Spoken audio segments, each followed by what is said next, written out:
Halo, Assalamualaikum warahmatullahi wabarakatuh. Kembali lagi kepada saya Ahmad Kris Mukhtar. Pada kesempatan kali ini kita membahas pembelajaran tentang identifikasi dan analisis peluang usaha baru. Baik, langsung saja kita mulai pembahasannya.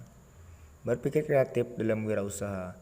Dari hasil penelitian menunjukkan bahwa fungsi otak manusia dibagi menjadi dua bagian, yaitu fungsi otak sebelah kiri dan otak sebelah kanan. Setiap bagian otak memiliki fungsi spesifik dan menangkap informasi yang berbeda. Fungsi bagian otak yang satu lebih dominan daripada yang lain.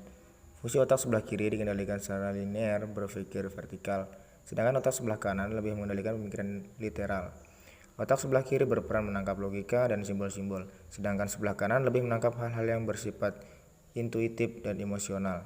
Otak sebelah kanan menggerakkan pikiran literal dan meletakkannya pada jiwa proses kreatif.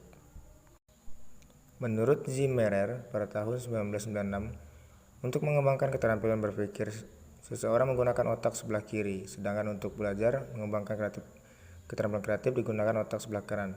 Cirinya yaitu yang pertama, tahap persiapan. Persiapan menyangkut kesiapan untuk berpikir kreatif, dilakukan dalam bentuk pendidikan formal, pengalaman, magang, dan pengalaman belajar lainnya. Yang kedua, tahap penyelidikan. Dalam penyelidikan dilakukan individu yang dapat mengembangkan pemahaman mendalam tentang masalah atau keputusan. Yang ketiga, tahap transformasi.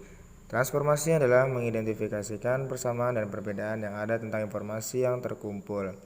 Yang keempat, tahap penetasan. Penetasan merupakan penyiapan pikiran bawah sadar untuk merenungkan informasi yang terkumpul. Yang kelima, tahap penerangan. Penerangan akan muncul pada tahap penetasan, yaitu ketika terdapat pemecahan masalah secara spontan yang menyebabkan adanya ide.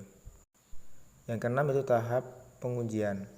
Pengujian ini menyangkut validitas, keakuratan, dan manfaat ide-ide yang muncul dan dapat dilakukan pada masa percobaan, proses simulasi, tes pemasaran, percobaan pembangunan proyek, dan aktivitas lainnya yang dirancang untuk membuktikan ide baru yang akan diimplementasikan. Yang ketujuh, tahap implementasi. Implementasi yaitu transportasi ide dalam praktik bisnis. Menangkap peluang usaha.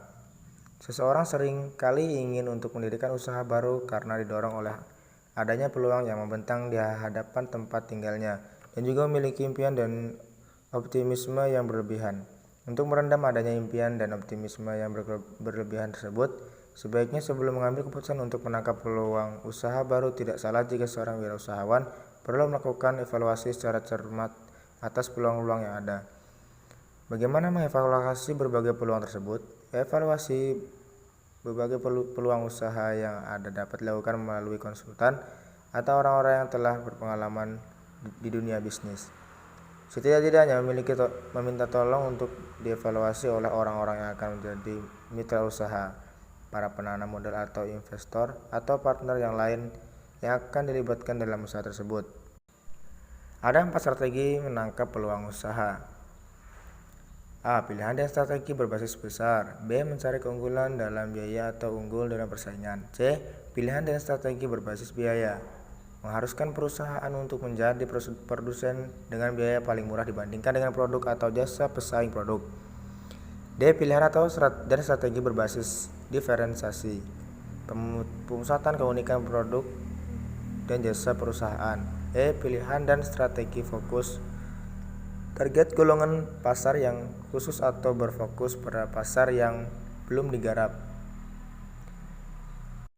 Sumber-sumber potensial peluang. Supaya ide potensial menjadi peluang bisnis yang real, maka wirausaha harus bersedia melakukan evaluasi secara terus-menerus. Processing screening merupakan suatu cara yang terbaik untuk menuangkan ide potensial menjadi produk dan jasa yang real.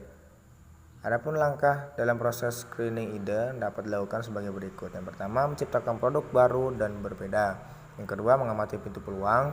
Yang ketiga, analisis produk dan proses produksi secara mendalam. Yang keempat, menaksir biaya awal. Yang kelima, memperhitungkan risiko yang mungkin terjadi. Kompetensi kewirausahaan.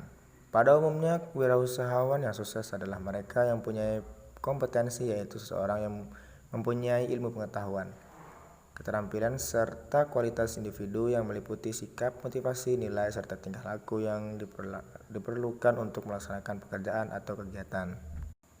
Oke, baik teman-teman, mungkin pembelajaran kita pada kesempatan kali ini mungkin cukup sampai sekian saja. Salah dan hilaf, lebih dan kurangnya saya mohon maaf. Saya akhirnya, assalamualaikum warahmatullahi wabarakatuh.